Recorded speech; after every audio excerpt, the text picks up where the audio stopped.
I never set out to be an influencer.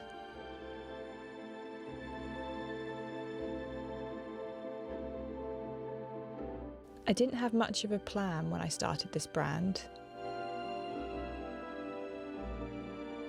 Just a bit of time and an urge to try blogging. I felt I had a story that I wanted to tell.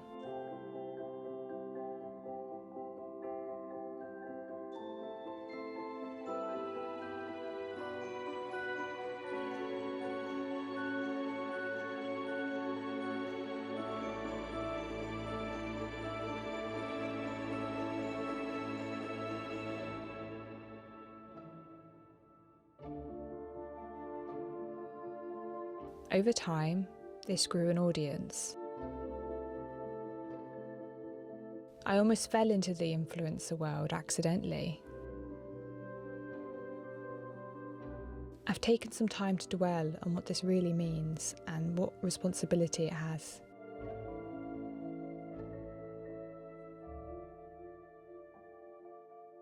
I don't take this lightly.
I feel the word influencer is overused now and almost has negative connotations. Although this isn't always fair.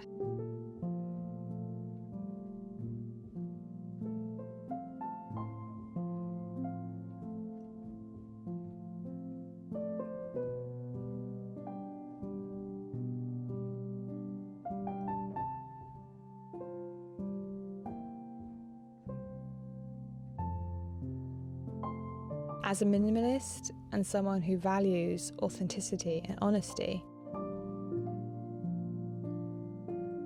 I had to figure out where I sat in this world, how to be my own kind of influencer.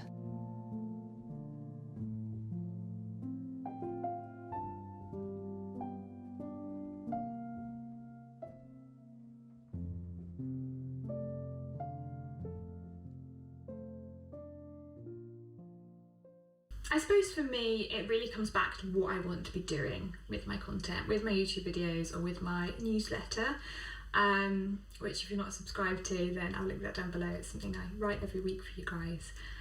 I really want to make sure it aligns with my values, and I would love to inspire. That's always the aim, you know, not so much influence. I'm more comfortable with the word inspire, and that's the aim with a lot of my content. And also empowering. I'd love to empower people to live a life that they love, basically, and that's authentic to them. And I think, you know, I'm still learning myself. I'm still very much on that journey, but I just find real enjoyment in sharing that, and empowering people to make decisions that are right for them. There might be very different decisions to what's right for me, but as long as it's right for them, then that makes me happy. And I know, you know, that might mean it's similar to mine. It might mean a change of behaviour. So I know a video recently I talked about coming off of Instagram, and there was a couple of comments saying that they've now done the same, you know, since that video, which is lovely because they felt very happy about it. You know, it looked like it was something that they hadn't perhaps thought about a huge amount, but when they did, they were like, actually, you know,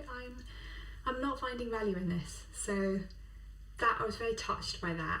And you know, alongside helping people, as you well know, nature and wildlife and all that stuff is very important to me. So I like the fact that we're nurturing a gentler and a slower pace of life that's kinder to the planet on this channel. And if there's anything I can share that I've learned, and we can all learn and share in terms of trying to, you know, reduce our environmental footprint and be kinder to our planet. So that's what I bear in mind with a lot of my content, and that's why I started. You know, I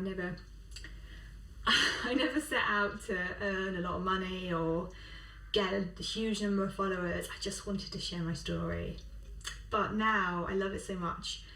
I want to do it. I want to continue doing it. I want to do it more. So I do have to think a little bit with my business hat on, because I would love this to be an income or more of an income source, maybe one day my full-time income source. So then you do look into ways of monetizing it, and that's something I can chat about that a bit more, because that's something I've been doing over the last year. I've been sort of scaling up a little bit, monetizing, still small scale, but there's lots of different ways you can earn money with this kind of job. And one of them, as I'm sure you know, is working with brands and doing brand deals. And that isn't something I'm opposed to doing, but I'm very, very picky. I'm very picky about who I'd work with.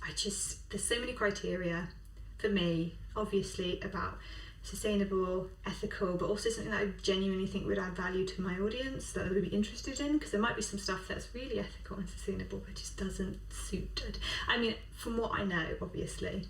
So I'm very, very intentional, which is why I'm not, you know, I do get some offers, and 9 times out of 10 I do politely decline, because it just doesn't sit right with me, and I'm very protective of you guys as well, and your trust in me is absolutely essential, and I would never want to do anything to compromise that. So that's not saying I'm not going to work with brands, and I have worked with a couple before, and I really, really enjoyed that experience. I found it very creative. I found it really nice to connect with like-minded people with those brands, and it's something I'll do potentially, hopefully, more of going forwards. But I felt before I go down that path a bit more, I wanted to address it and share my thoughts on it, and what my experience has been, and just almost a reassurance, I suppose, that you come first, and then if a brand, you know, comes along that I think we might like, then perhaps I'll share them with you. But first and foremost, for me, it's not about influencing. It's about, hopefully, inspiring, empowering, or even just having a little moment in your day over a cup of tea that you want to, you know, escape into the nature with me. I'm very, very happy to have you with me. So yeah, I have my thoughts. I'm not sure how coherent they were, so apologies if they're a little bit rambly, but yeah, let me know what you think. I'd love to know if there's any other creators here and what their experience is. But yeah, I just thought that needed addressing, but I will stop rambling now. And thank you very much, as usual, for watching. Very much appreciate it, and I will see you guys next week.